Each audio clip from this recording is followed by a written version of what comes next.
देश में कुछ महीने बाद होने जा रहे लोकसभा चुनाव के लिए आम आदमी पार्टी ने दिल्ली में गठबंधन के तहत 4 सीटों पर उम्मीदवारों का ऐलान कर दिया है। अब पार्टी वोट मांगने के लिए अपने कैंपेन की रणनीति पर मंथन भी शुरू कर चुकी है। हाल ही में चुनाव प्रचार की तैयारियों को लेकर आम आदमी पार्टी के राष्ट्रीय संयोजक अरविंद केजरीवाल ने दिल्ली के 4 उम्मीदवारों के साथ मीटिंग की। साल 2019 के लोकसभा चुनाव में आम आदमी पार्टी ने पूरे राज्य को मुद्दा बनाया था, लेकिन 2024 में पार्टी किस मुद्दे पर लोकसभा चुनाव लड़ेगी? पिछले दिनों दिल्ली विधानसभा में प्रेस कॉन्फ्रेंस के दौरान जब आज तक ने अरविंद केजरीवाल से लोकसभा चुनाव के कैंपेन के बारे में सवाल पूछा, तो उन्होंने कहा था, मैं लोगों को एक ही बात कहना चाहता हूं कि तमिलनाडु और केरल के लोग अपनी अपनी पार्टी को सांसद दे देते हैं तो उनकी ताकत बढ़ती है। इस तरह दिल्ली वाले अगर दिल्ली की अपनी पार्टी को सारे सांसद दे देंगे तो हमारे हाथ मजबूत होंगे और केंद्र सरकार से लड़ने के लिए हमारी ताकत बढ़ेगी। अभी केंद्र सरकार और एलजी से अकेले लड़ता रहता हूँ। चुनाव प्रचार के लिए आम आदमी पार्टी फिलहाल अपनी तैयारी कर रही है।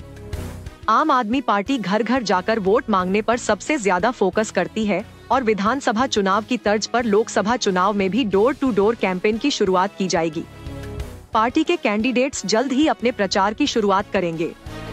दिल्ली में लोकसभा चुनाव के लिए वोट मांगने के दौरान आम आदमी पार्टी अपने 10 साल के कामकाज का जिक्र करेगी। पार्टी के 4 उम्मीदवार केजरीवाल सरकार के कामकाज लोगों को गिनाएंगे और वोट मांगेंगे। इतना ही नहीं, पार्टी के उम्मीदवार भारतीय जनता पार्टी के मौजूदा सांसदों के टिकट काटे जाने को भी चुनावी मुद्दा बनाएंगे। चुनाव प्रचार के दौरान आम आदमी पार्टी के उम्मीदवार जनता से ये भी कहेंगे कि अगर पार्टी का उम्मीदवार संसद में नहीं पहुंचा, तो केंद्र सरकार गैर संवैधानिक तरीके से दिल्ली सरकार के कामकाज में अड़ंगा लगाकर दिल्ली वालों को मिल रहे फायदे को रोक देगी, इसलिए आम आदमी पार्टी का सांसद चुने। दिल्ली की पुलिस केंद्र सरकार के अधीन काम करती है, ऐसे में आम आदमी पार्टी के उम्मीदवार लोगों के बीच जाकर राजधानी में बढ़ रहे क्राइम का मुद्दा उठाएंगे। वो लोगों को बताएंगे कि क्राइम बढ़ता रहा और उनका बीजेपी सांसद उन्हें कभी उपलब्ध नहीं हुआ। आम आदमी पार्टी के नेता ने बताया कि मंगलवार को नई दिल्ली, पूर्वी दिल्ली, पश्चिमी दिल्ली और दक्षिणी दिल्ली लोकसभा सीट पर भारी मतों से जीत हासिल करने के उद्देश्य से ट्रेनिंग सेशन का आयोजन किया गया। इस मौके पर आम आदमी पार्टी के राष्ट्रीय संगठन महामंत्री संदीप पाठक और दिल्ली प्रदेश संयोजक गोपाल राय ने प्रत्याशियों को जीत का मंत्र भी दिया। मीटिंग में पार्टी के लोकसभा कैंडिडेट महाबल मिश्रा, सोमनाथ भारती, कुलदीप कुमार और सहीराम पहलवान शामिल हुए। ट्रेनिंग सेशन में संदीप पाठक ने कहा कि इस बार का लोकसभा चुनाव पिछले चुनाव से अलग है। पहले त्रिकोणीय मुकाबला होता था, लेकिन अब हमारी बीजेपी से सीधी टक्कर है। इस बार बीजेपी एक तरफ है और दूसरी तरफ इंडिया गठबंधन और आम आदमी पार्टी है। इंडिया गठबंधन की वजह से हम लोग वोट शेयरिंग में बीजेपी के बराबर आ गए हैं।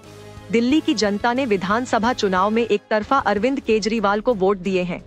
इस बार लोकसभा चुनाव में भी दिल्ली की जनता आम आदमी पार्टी को वोट देगी। इसके अलावा संदीप पाठक ने उम्मीदवारों से कहा कि दिल्ली में पीएम नरेंद्र मोदी का जादू चलने वाला नहीं है।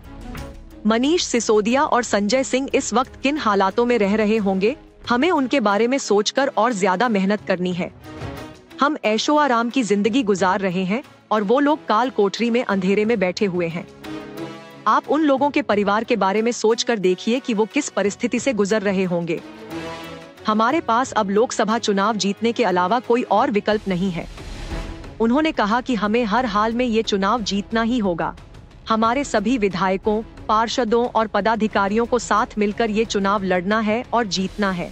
संदीप पाठक ने कहा कि गुजरात के बारे में सब लोग कहते थे कि वो नरेंद्र मोदी का किला है, लेकिन हमने गुजरात में जाकर इनको दिखा दिया कि हम क्या चीज हैं और क्या कर सकते हैं। इसके अलावा ट्रेनिंग सेशन में आम आदमी पार्टी के दिल्ली प्रदेश संयोजक गोपाल राय ने कहा कि इस बार नई दिल्ली से बीजेपी ने अपने पुराने सांसद का टिकट काट दिया है, क्योंकि उनको भी पता था कि इस बार मोदी लहर तो दूर की बात है, बीजेपी की जमानत जब्त हो सकती है।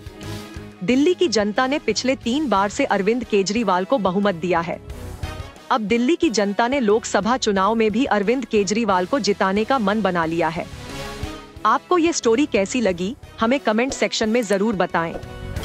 ऐसी ही स्टोरीज और अपडेट्स पाने के लिए सब्सक्राइब करें आज तक AI।